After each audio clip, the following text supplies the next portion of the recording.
Kabarin, kabar, terkabar. Tapi kan kemudian kalau pertanyaannya tentang program, tentang capaian kinerja pemerintah, dan seberapa besar dampaknya kepada publik, nah di situ kemudian kita perlu betul-betul melihat secara nyata, tidak termanipulasi oleh sekedar angka, apalagi angka survei yang kadang-kadang kita tidak tahu dari mana datangnya, tahu gitu. Dan kita mungkin patut pertanyakan ya Kang, misalnya sekilas saja saya dengar gitu, ada lembaga survei mengatakan kepuasan publik pada Gibran 70 sekian persen. 72% kalau saya nggak salah. Yang tinggi sekali. Betul. Gitu. Dari mana kita bisa mempertanyakan kinerja apanya dari Gibran yang dia lakukan?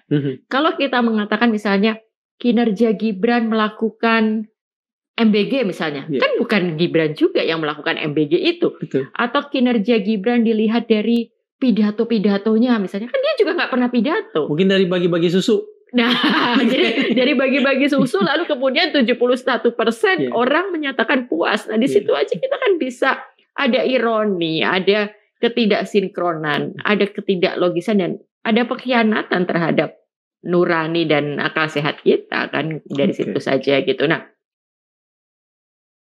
Rocky, lembaga survei Poltreking mempublikasikan hasil SIGI-nya ini bahwa Gibran Rakabuming Raka itu memiliki tingkat kepuasan yang sangat tinggi, mencapai 71,4%. Nggak jauh dari ketika dipasangkan dengan Prabowo Gibran ya. Ini angkanya itu mencapai 78%. Ini angka ini bikin kita percaya nggak percaya gitu ya. Memang ada hal yang harus dilihat secara cerdik, bukan sekedar cermat, yaitu definisi tentang sebut aja prestasi seseorang. Jadi kalau Pak Gibran didempetkan pada Pak Prabowo lalu dianggap bahwa itu juga prestasi Pak Gibran di dalam evaluasi 1 tahun, tentu orang menganggap it is too good to be true, itu terlalu mengada-ada artinya.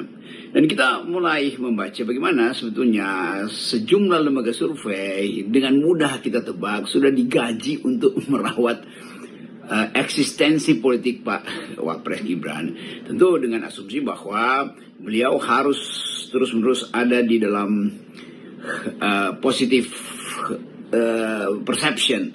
Tetapi publik tahu apa yang disebut kasakusuk di lembaga survei. Kan dengan mudah kita bandingkan bagaimana mungkin ada prestasi oleh wakil presiden, kendati didempetkan dengan prestasi presiden, selama tidak ada satu keterangan publik yang membuat kita yakin atau publik yakin bahwa Pak Gibran itu bekerja. Artinya ada tugas khusus yang diberikan pada presiden dan itu dia wujudkan. Selama ini kita hanya mendengar ya gunting pita, pidato kecil di sana sini itu. Tetapi kan ada tugas khusus, yaitu mengawasi pembangunan misalnya, atau membuat perencanaan yang memungkinkan wilayah-wilayah yang tidak disentuh oleh presiden, misalnya soal mengevaluasi MBG, kan nggak mungkin presiden terus-menerus ada di dalam isu itu, tuh bantulah presiden soal, ya kalau politik luar negeri nggak perlu lah, karena Pak Wapres pasti nggak mampu dalam kapasitas itu.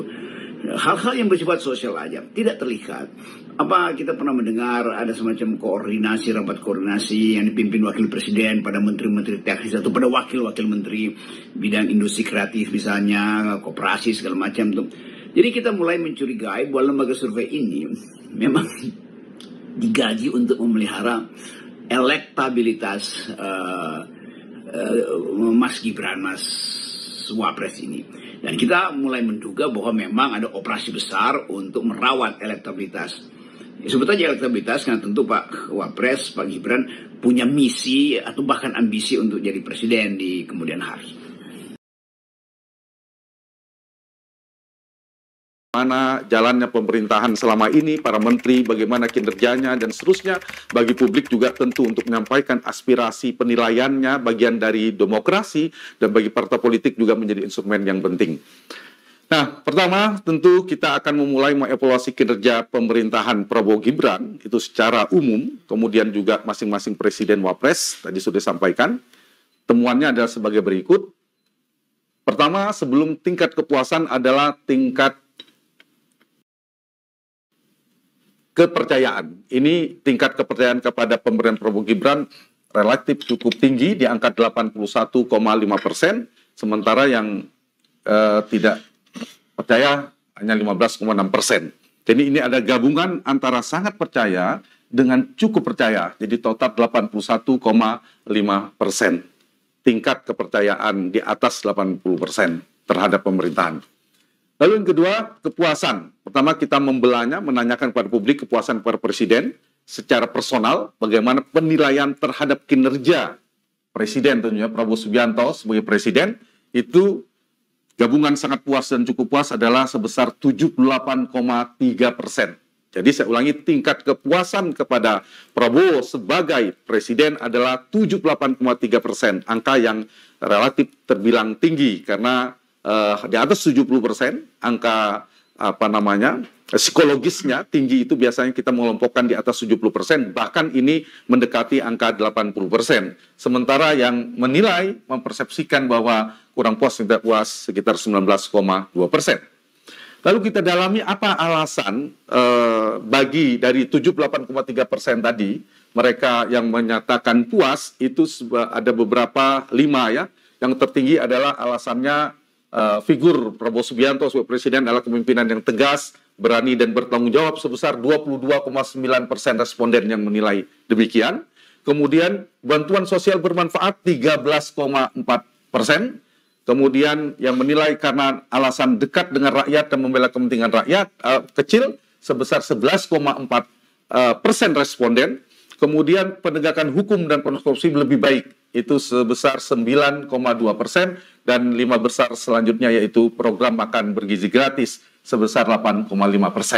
Jadi ini 5 alasan tertinggi mengapa kinerja Prabowo Subianto sebagai Presiden diapresiasi atau dipersepsikan positif atau dianggap memuaskan oleh publik rakyat Indonesia.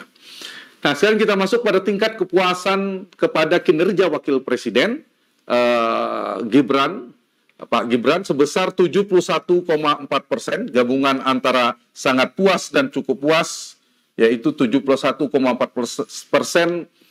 pemilih atau rakyat Indonesia dalam sampel yang kami ambil sebesar 71,4% menyatakan puas, kemudian 25,3% tidak puas. Lalu kita dalami seperti Presiden tadi, untuk Wakil Presiden mengapa dari jumlah kita fokus pada yang puas 71,4%, itu karena berjiwa muda dan membawa perubahan positif, 19,4% responden menyatakannya. Kemudian dekat dan perhatian pada rakyat 15,7%, mampu memimpin sinergi dengan Presiden 10,3%, cerdas 8,7% dan seterusnya. Dan yang kelima adalah membela rakyat kecil. Ini persepsi pemilih.